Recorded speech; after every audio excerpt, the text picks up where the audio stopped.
There are good and bad things about being a man in my 40s now. One of the good things is it means that I was around during the Bulls dynasty of the 1990s. I lived through all of that. Vivid, wonderful life memories. They stick with me.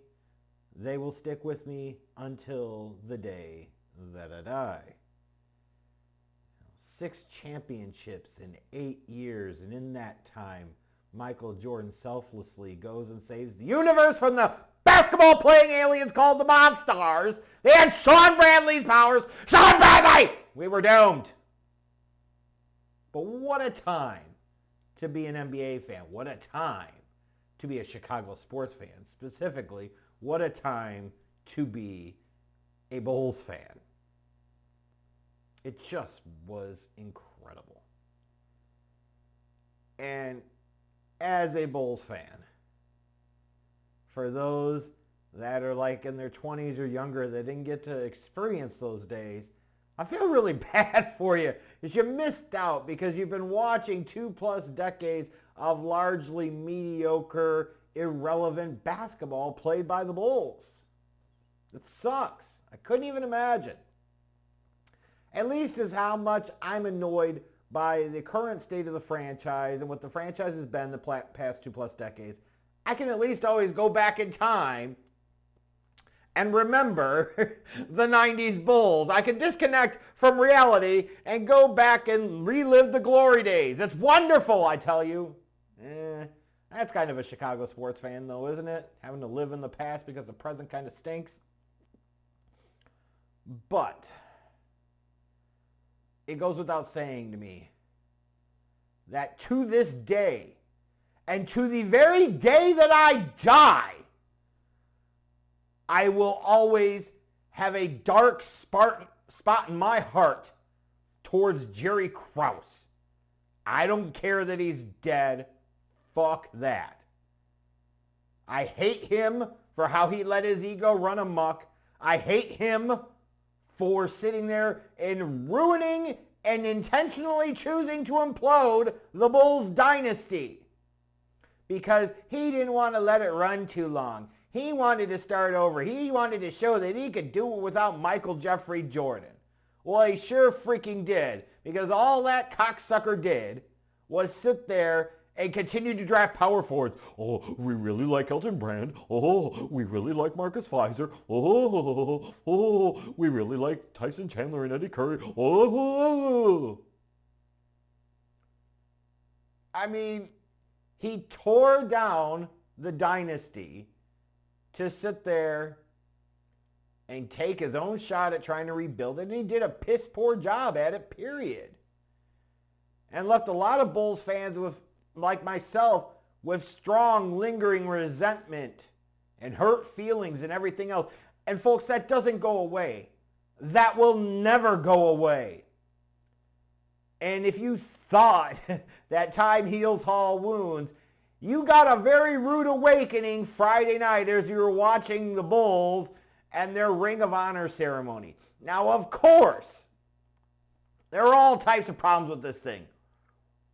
It's your Ring of Honor ceremony, your first ever ceremony, your first time doing the Ring of Honor.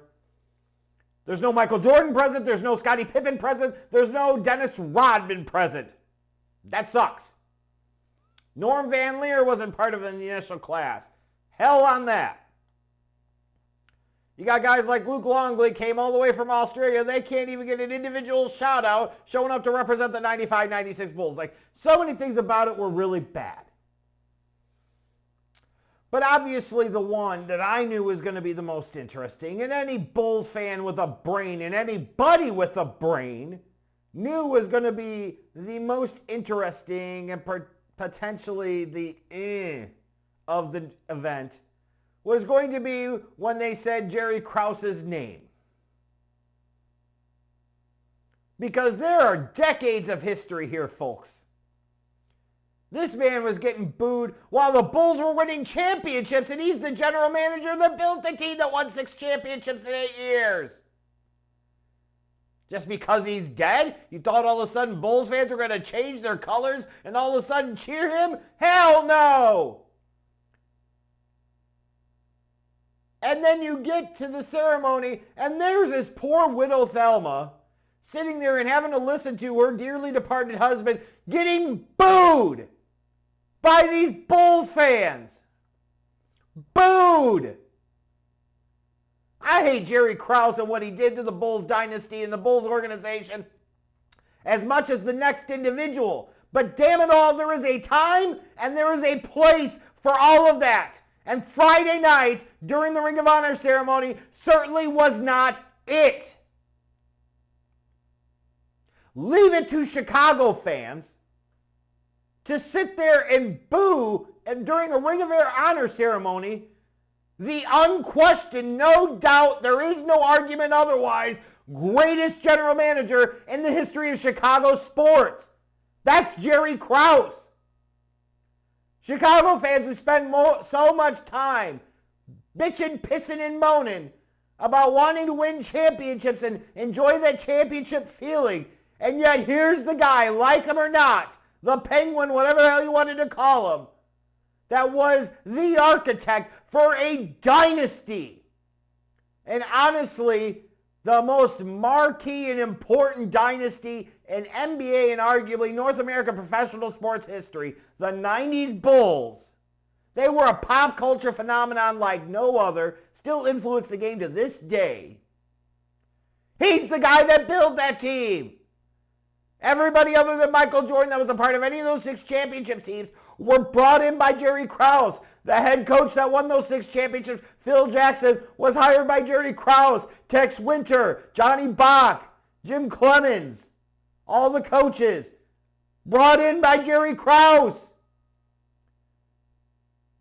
And on a night that's meant to honor the true greats in the history of the Chicago Bulls, all the personal feelings aside that are valid, I want to confirm that again. That was not the time and place to do that.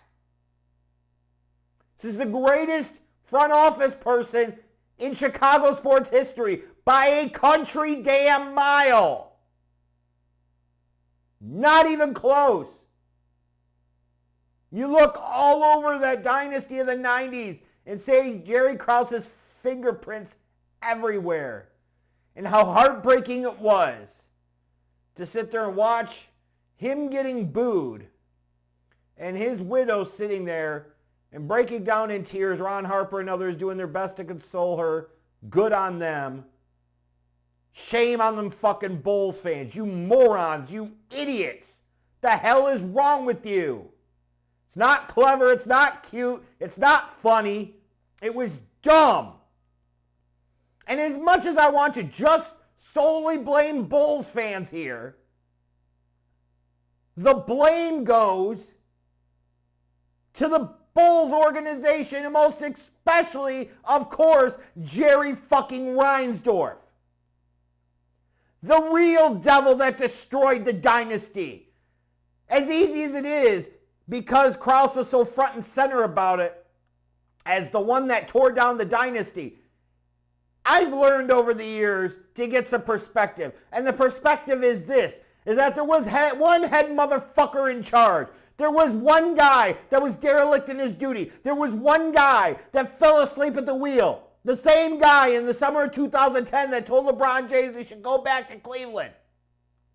The same guy that spent decades whining about how the White Sox are a mid-market team. The same guy that used to sit there and try to get everybody to praise him because he paid Michael Jordan a couple of seasons $30+ million. The same guy that was the leading driving force by the baseball strike of '94. Fucking Jerry Reinsdorf!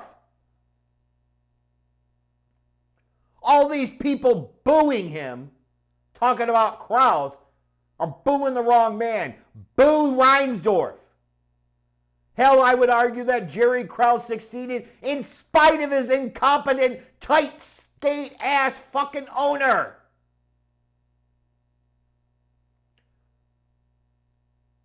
All those Bulls fans booing Krause. A large number of them, you know, are the fucking meatheads that'll sit there and pound the table and rage tweet about how Ryan Poles is a great general manager when he's won 10 games in 2 years. Jerry Krause won 6 championships in 8 years. How dare the fucking Bulls be so goddamn stupid that they didn't realize what was up? What makes you think all of a sudden, after decades of booing Jerry Krause's name, image, likeness, you name it, that Bulls fans would show more class and dignity on a night like this and weren't going to boo his name out of the fucking building? How dare Jerry Reinsdorf of the Chicago Bulls put them in that spot? How fucking stupid can you be? Yeah, the fans, the idiot fans that were there at the UC on Friday night need to be accountable for their behavior. They absolutely do.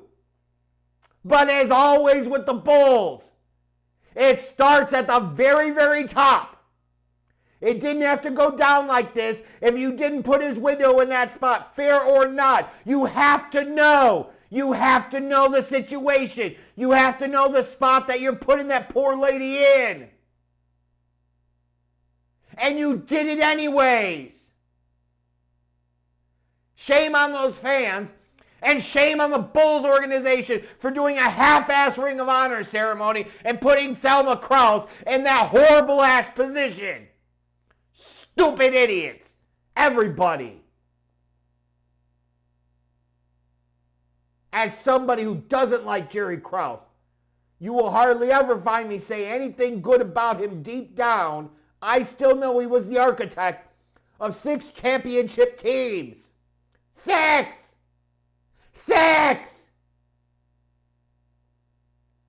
And when you look at the other Chicago franchises, how many have they won? The Bulls have won 6. Blackhawks have won, what, 3?